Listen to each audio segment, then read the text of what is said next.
It started with a simple prick.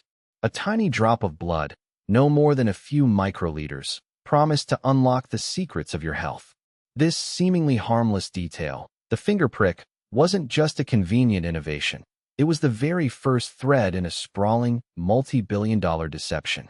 For years, one company, Theranos, convinced the world it had cracked the code to revolutionary diagnostics. They claimed a single drop could replace vials of blood, offering hundreds of tests faster, cheaper, and with less pain. But behind the sleek facade and the charismatic CEO, a darker truth festered. A secret everyone missed until it was too late. This isn't just a story of ambition. It's a chilling tale of how the promise of innovation can blind even the most powerful.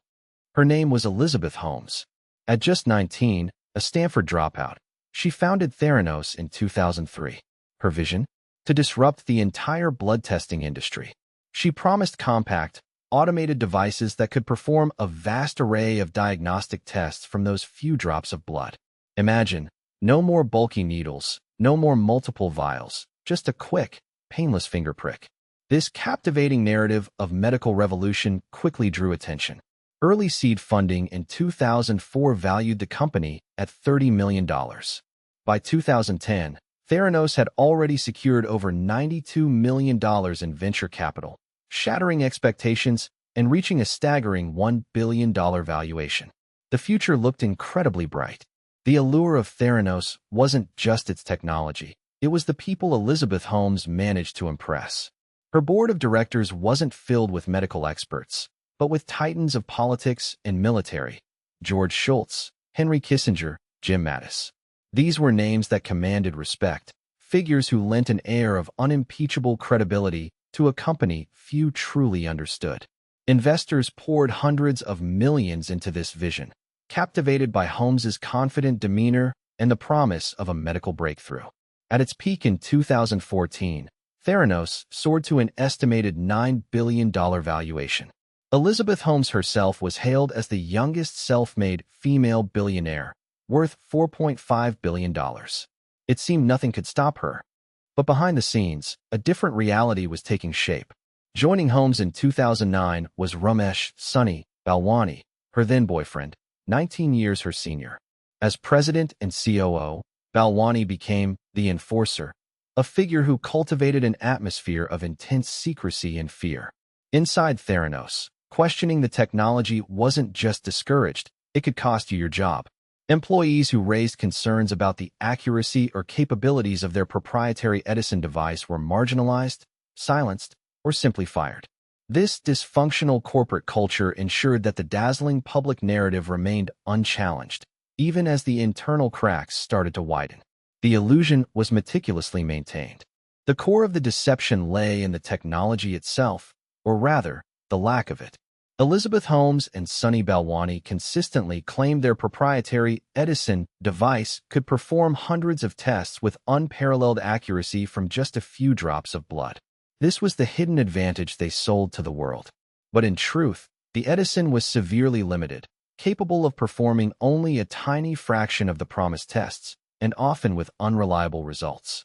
To cover this gaping flaw, Theranos resorted to a breathtaking fraud. They conducted the vast majority of patient tests using modified, off-the-shelf commercial analyzers from other companies. Their revolutionary machine was mostly a prop. The lies didn't stop there. Theranos fabricated wildly optimistic revenue projections, claiming it would generate over $100 million in 2014. The grim reality? They barely scraped together $100,000.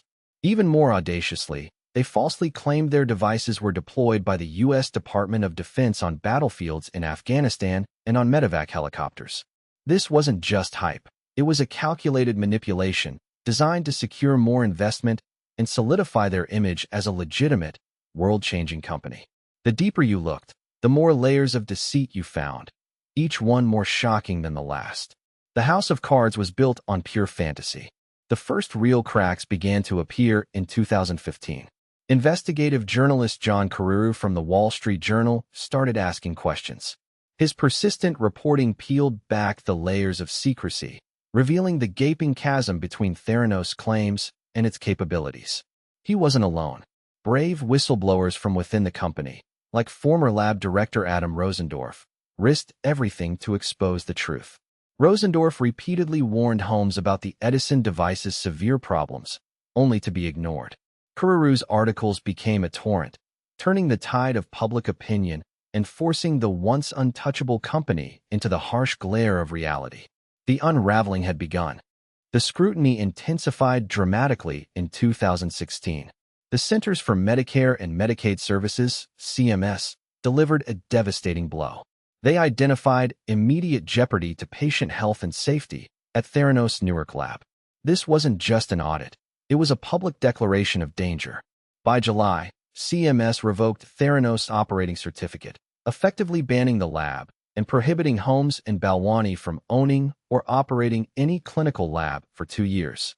Walgreens, their biggest retail partner, quickly terminated its relationship.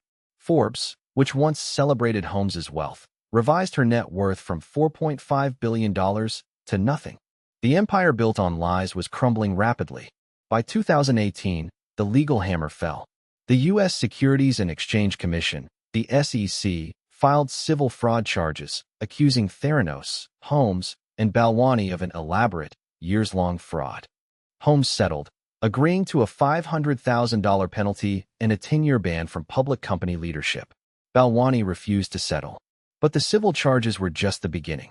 In June 2018, a federal grand jury indicted both Holmes and Balwani on multiple counts of wire fraud and conspiracy to commit wire fraud, alleging they defrauded investors, doctors, and patients alike. By September, Theranos officially dissolved, its remaining $5 million insufficient to pay creditors, leaving shareholders with nothing. The dramatic story culminated in separate criminal trials. Elizabeth Holmes's trial began in August 2021. On January 3, 2022, a jury found her guilty on 4 counts of wire fraud and conspiracy to commit wire fraud related to defrauding investors, involving over $140 million.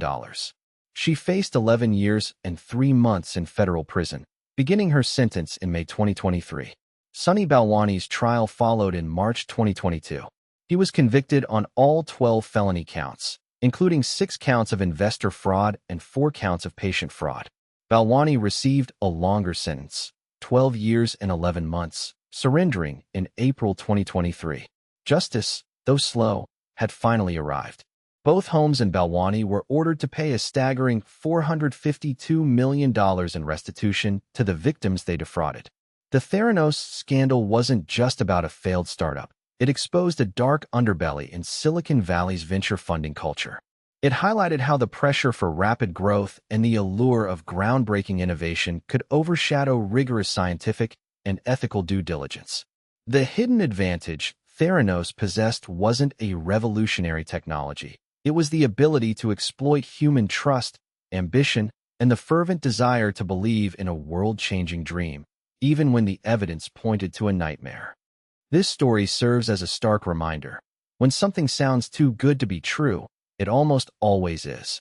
The promise of a simple finger prick, a miracle device, blinded some of the smartest people in the world. The Theranos saga is a cautionary tale about the dangers of unchecked ambition and the catastrophic consequences of prioritizing hype over reality. What do you think was the single biggest factor that allowed Theranos to deceive so many for so long? Let us know in the comments below.